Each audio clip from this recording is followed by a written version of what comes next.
वज़ीर आला खैबर पख्तूनख्वा सुहेल आफरीदी जब से मुंतखब हुए हैं तब से लेकर अब तक बड़ी ज़बरदस्त कारकर्दगी उनकी चल रही है और इमरान खान की उमंगों के ऐन मुताबिक वो इस वक्त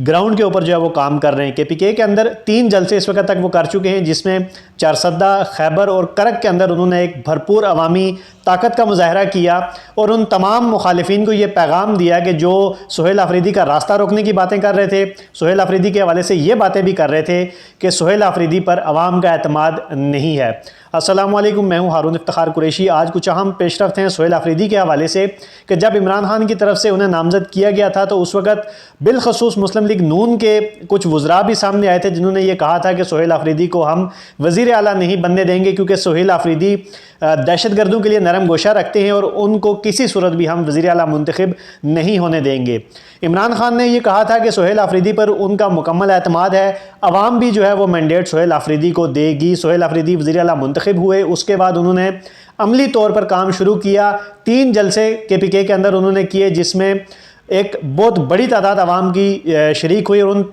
उन्होंने ये पैगाम दिया कि हमारा जो एतमाद है, जो KPK की आवाम का जो मैंडेट है, वो सिर्फ़ और सिर्फ इमरान खान का है। अब उन जलसों के बाद इमरान खान ने भी कुछ पैगाम जो है वो जारी किया है और उस पर कुछ गुफ्तगू की है, जिसमें वो कहते हैं कि चारसद्दा, खैबर और करक के जलसों में अवाम की भरपूर जो शिरकत हुई है वो कौम के शऊर और अपने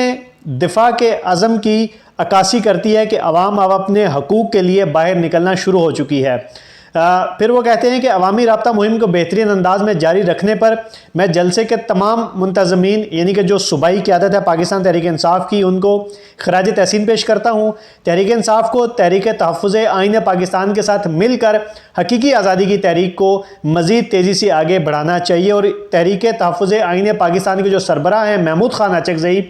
उनको इमरान खान ने अपोजिशन लीडर कौमी असम्बली के लिए भी नामज़द कर रखा है। महमूद खान अचकज़ई और अल्लामा राजा नासिर अब्बास के बतौर अपोजिशन लीडर्स ताहाल नोटिफिकेशन जारी ना होना बाइस तशवीश है। मैं मुतालबा करता हूँ कि उन्हें फौरी तौर पर सेनेट और कौमी असम्बली में कायदे हिज़्ब इख्तिलाफ़ के तौर पर नोटिफाई किया जाए। महमूद खान अचकज़ई को इमरान खान की तरफ से कौमी असम्बली में अपोजिशन लीडर नामज़द किया गया था, जबकि अल्लामा राजा नासिर अब्बास को सेनेट के अंदर शिबली फराज की जगह कायदे हिज़्ब इख्तिलाफ़ जो है वो नामज़द किया गया था। फिर उन्होंने गुफ्तगू करते हुए कहा कि आज एक मरतबा फिर मेरे वकला, मेरी फैमिली और खैबर पख्तूनख्वा के वज़ीर आला सुहेल आफरीदी इस्लामाबाद हाई कोर्ट के आर्डर के बावजूद मुझसे मुलाकात की इजाज़त नहीं दी गई कि इस्लामाबाद हाई कोर्ट ने यह हुक्म दिया था जेल इंतज़ामिया को कि वज़ीर आला खैबर पख्तूनख्वा की, मेरी फैमिली की और मेरे वकला की मुझसे मुलाकात करवाई जाए, मगर उस हुक्म के बावजूद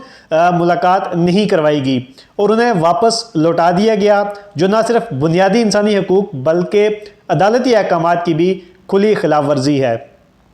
मेरे खिलाफ कायम बेबुनियाद मुकदमात की समातें भी अपने आखिरी मराहिल में हैं, जिसके बाद मुमकिना तौर पर मुझे एक मरतबा फिर कैद तन्हाई में डाल दिया जाएगा। कुछ लोग ये डिस्कस कर रहे थे कि अल-कादिर ट्रस्ट केस में अगर इमरान खान को रिलीफ मिलता है तो उसके बाद उनकी रिहाई मुमकिन हो सकती है, मगर जो सियासी माहिरीन हैं उनका ये कहना है कि अल-कादिर ट्रस्ट केस में अगर इमरान खान के हक़ में फ़ैसला आता भी है तो उसके बावजूद तोशाखाना 2 केस में इमरान खान के हक़ में फ़ैसला आना इंतहाई ज़रूरी है, क्योंकि इमरान खान की रिहाई का जो इन्हिसार है वो सिर्फ़ और सिर्फ तोशाखाना 2 केस के उस फ़ैसले पर है जो इमरान खान और बुशरा बीबी के हक़ में आएगा। अच्छा, फिर वो कहते हैं कि मैं अब पार्टी के तमाम कारकुनान और सीनियर वकला को हिदायत देता हूँ कि इस खुली तौहीन अदालत के ख़िलाफ़ फ़ौरी तौर पर आला अदलिया से रुजू करें और पटिशन्स दायर करें। इसी तरह अल-कादिर ट्रस्ट केस में ताहिरी हरमू के हवाले से भी हदायत करता हूँ कि उसके ख़िलाफ़ भी अदालत से रुजू किया जाए और समाअत के लिए तारीख लिए बगैर अदालत से बाहर ना आएँ। वज़ीर आला खैबर पख्तूनख्वा के हवाले से उन्होंने कहा कि सुहेल आफरीदी के लिए मेरी हिदायत है कि सूबे की ज़रूरत के मुताबिक ख़ुद अपनी मुख्तसर काबीना तश्कील दें। मैंने काबीना के लिए कोई भी नाम तजवीज़ नहीं किया। सुहेल आफरीदी के पास ये मुकम्मल इख्तियार है कि वो अपनी मर्ज़ी की टीम जो है उसका इंतखाब करें। इससे कबल सुहेल आफरीदी ने यह कहा था कि जब तक वो इमरान खान से मुलाकात नहीं कर लेते, उनसे मुशावरत नहीं कर लेते, वो KPK की काबीना को फ़ाइनल नहीं करेंगे और इमरान खान की हिदायत के मुताबिक ही वो काबीना बनाएंगे। मगर अब जब ये चीज़ें सामने आ रही हैं कि उनकी मुलाकात नहीं होने दी जा रही, उन्हें रोका जा रहा है, तो अब इमरान खान ने यह कहा है कि सुहेल आफरीदी को मुकम्मल इख्तियार है कि वो अपनी मर्ज़ी के मुताबिक काबीना जो है वो तश्कील दे सकते हैं और ये मुकम्मल उन्हें मैं इख्तियार देता हूँ। आखिर में उन्होंने कहा